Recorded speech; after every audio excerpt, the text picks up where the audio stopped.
네, 오늘 함께 은혜 받으실 하나님의 말씀은 베드로후서 2장 1절로 3절까지의 말씀입니다. 신약 384쪽에 있는 베드로후서 2장 1절로 3절까지의 말씀을 제가 봉독해 올려드리겠습니다.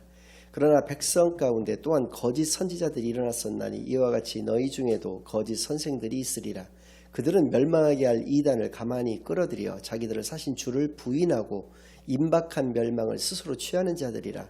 여럿이 그들의 호색하는 것을 따르리니 이로 말미암아 진리의 도가 비방을 받을 것이요 그들이 탐심으로써 지어낸 말을 가지고 너희로 이득을 삼으니 그들의 심판은 옛적부터 지체하지 아니하며 그들의 멸망은 잠들지 아니하느니라. 아멘. 하나님 아버지 감사드립니다. 오늘도 귀한 주일로 교회로 예배로 인도하여 주신 은혜를 진정으로 감사드립니다. 지금 이 시간 저희들이 지난 한 주일간 지었던 모든 죄악을 예수 그리스도의 십자가 아래 다 내려놓고 오직 저희들의 온 영과 진리를 다하여 하나님께만 드려지는 예배를 통하여 하나님께서만 영광 받으시는 은혜의 시간으로 이 시간을 인도하여 주시옵소서. 모든 것을 감사드리오며 예수 그리스도의 이름으로 기도드리옵나이다. 아멘. 네, 오늘은 사도 베드로의 마지막 당부라는 제목을 가지고 오늘 본문 말씀을 중심으로 하나님의 말씀을 증거하겠습니다. 베드로 후서는 베드로 사도께서 노년에 지으신 서신서가 되겠는데요. 이 베드로후서가 지어진 시기가 굉장히 중요합니다. 베드로후서 1장 13절, 14절에 그것이 나와 있는데요. 제가 읽어드리겠습니다. 내가 이 장막이 있을 동안에 너희를 일깨워 생각나게 함이 옳은 줄로 여기노니 이는 우리 주 예수 그리스도께서 내게 지시하신 것 같이 나도 나의 장막을 벗어날 것이 임박한 줄을 알미라 라고 얘기하고 있습니다.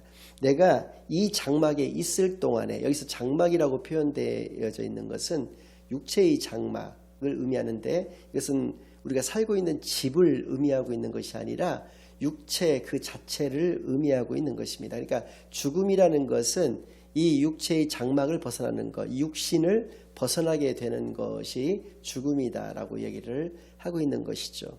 사도 바울께서도 같은 표현과 깨달음을 가지셨는데요. 고린도 후서 5장 1절에서 2절 말씀을 제가 봉독해 올려드리겠습니다. 만일 땅에 있는 우리의 장막집이 무너지면 하나님께서 지으신 집 곧 손으로 지은 것이 아니요 하늘에 있는 영원한 집이 우리에게 있는 줄 아느니라. 참으로 우리가 여기 있어 탄식하며 하늘로부터 오는 우리 처소로 덧입기를 간절히 사모하노라 라고 말씀하여 주고 계십니다. 그렇습니다. 우리의 장막집을 벗어나게 되었다라고 하는 이 표현, 마찬가지로 우리의 육신을 벗어나게 되었다. 그래서 하나님께서 우리를 위하여 예비해 주신 그 집, 그 처소에서 우리가 영원히 살게 되었다라고 하는 표현을 통해서도 또 특별히 그 처소로 덧입기를 원한다라는 표현에서 우리가 알 수 있는 것과 같이 이것은 새로운 육체를 의미하는 것이다. 하늘에 있는 우리의 아버지께서 우리에게 새로운 육체와 같은 그런 형태를 통해서 영원한 삶을 우리로 하여금 누릴 수 있도록 예비해 놓으셨다라고 하는 것을 알 수 있습니다. 여기서 알 수 있는 것은 죽음이란 세상에서 생각하는, 세상 사람들이 생각하는 그것과 우리 그리스도인들이 생각하는 그것이 완전히 다르다라고 하는 것을 알 수가 있습니다.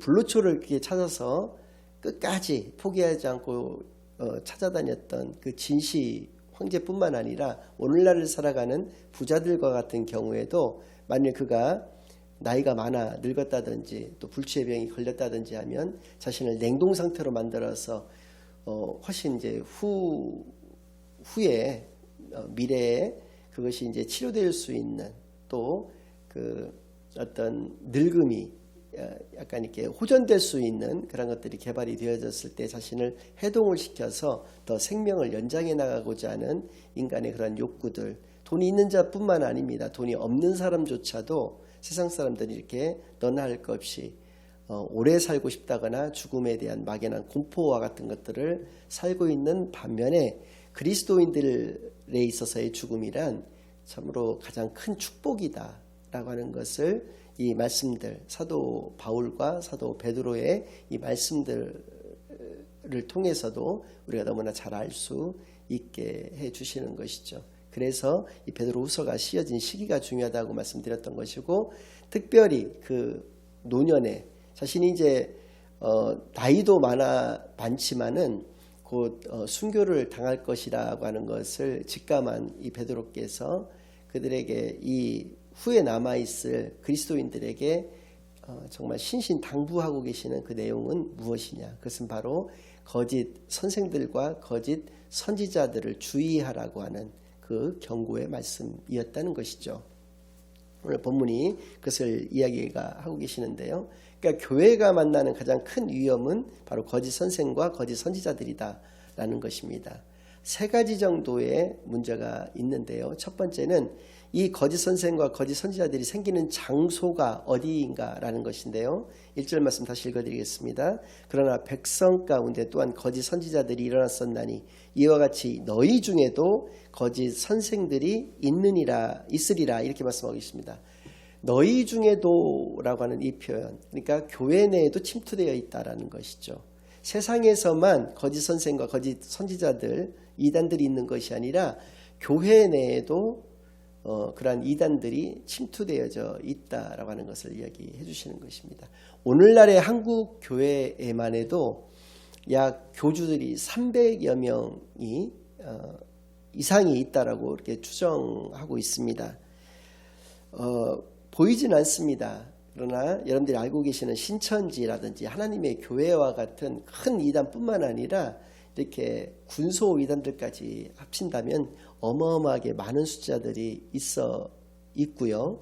과거 초대교회로부터 지금까지 또 앞으로도 계속적으로 이단들이 계속적으로 활동할 것이다 라고 하는 것을 우리로 하여금 알게 해주시는 이러한 말씀이 되는 것이죠.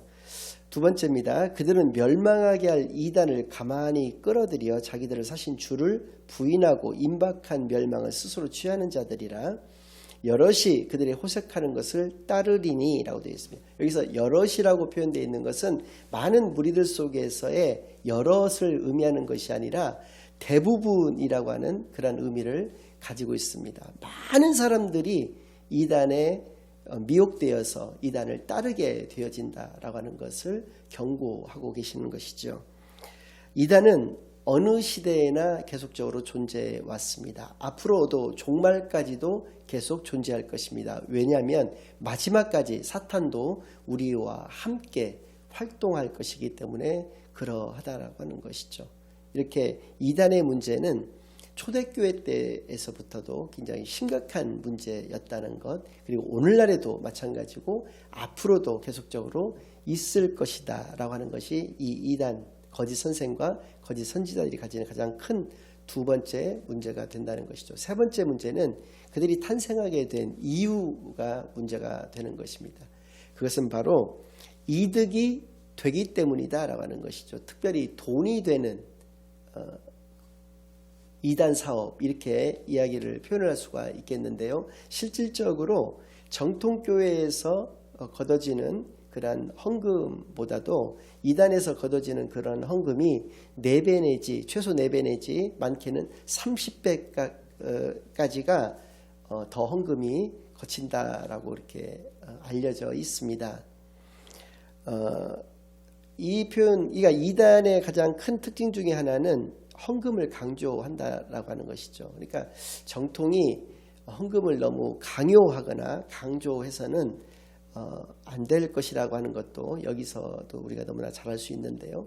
그들이 왜 그렇게 그러한 모습을 띠느냐면 그것도 두 가지로 오늘 본문에 나와 있는데 하나는 호색을 위해서고 두 번째는 탐심 때문에 그렇다라고 하는 것을 말씀해 주고 계십니다.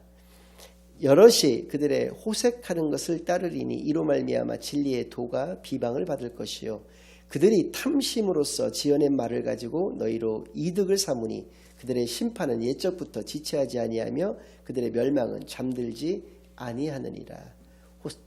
호색과 탐심의 모습.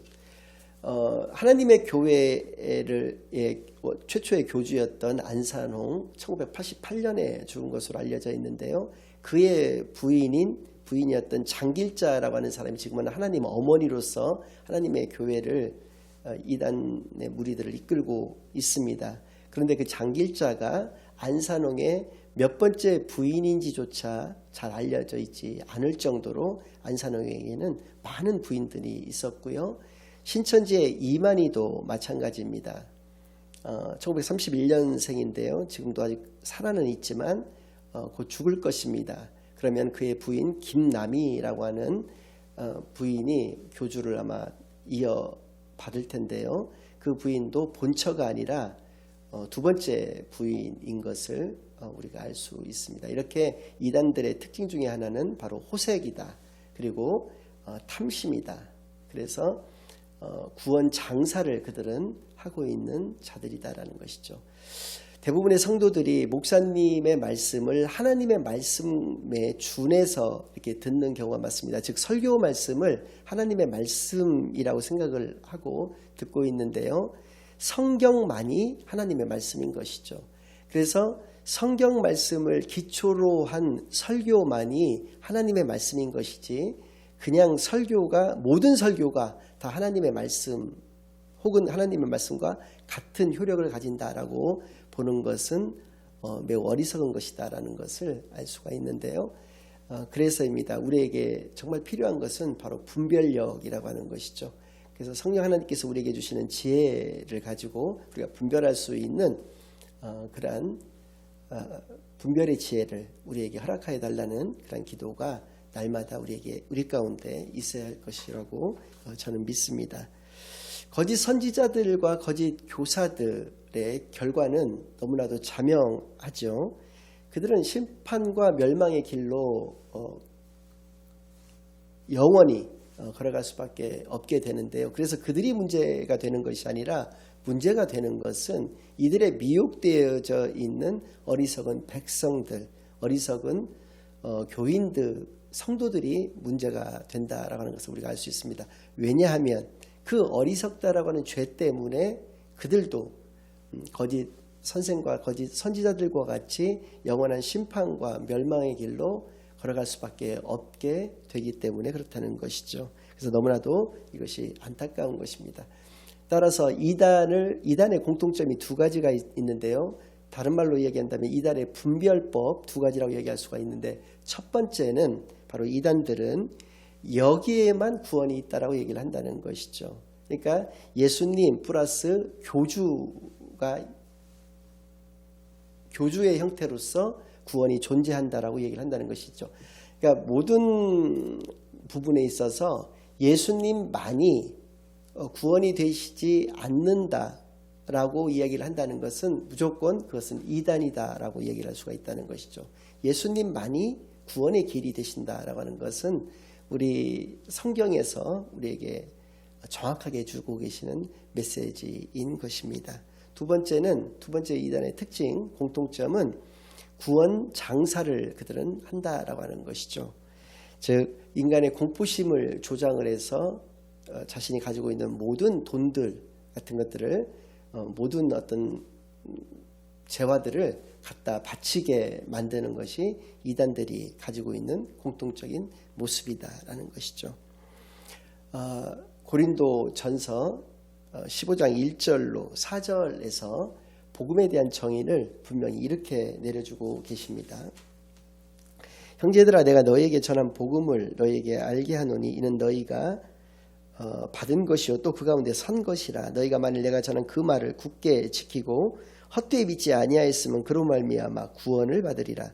내가 받은 것을 먼저 너희에게 전하였노니 이는 성경대로 그리스도께서 우리 죄를 위하여 죽으시고 장사 지낸 바 되셨다가 성경대로 사흘 만에 다시 살아나사라고 사도 바울께서 분명히 우리에게 복음의 정의를 알려주셨습니다. 복음은 오직 예수뿐인 것을 분명히 말씀하여 주셨다는 것이죠. 우리가 기도의 생활을 합니다. 우리가 찬양을 하나님께 올려드립니다. 선교하고 봉사하고 구제도 하고 교제도 나누고 전도도 하고 모든 것을 다 하나님의 영광을 위해서 한다고 하는데 이러한 것들이 말씀이 기초가 되어져야 된다. 복음 가운데에서 이것이 이루어져야 된다라고 하는 것을 우리가 분명히 깨달아야 할 것입니다. 그 무엇이 되었든지 간에 예수님만이 증거되어지는 온전한 삶을 살아가시는 저와 여러분이 되시기만을 예수 그리스도의 이름으로 간절히 축원합니다. 아멘. 이제는 우리 주 예수 그리스도의 은혜와 아버지 하나님의 극진하신 사랑과 성령 하나님의 내주 인도 역사 교통하심이 사도 베드로의 마지막 당부와 같이 우리들이 오직 예수만을 증거하는 귀한 삶을 살아가기로 다짐하고 결심하고 돌아가는 모든 사랑하는 주의 자녀들과 그 가정 위에 이제로부터 영원까지 항상 함께 있을지어다. 아멘.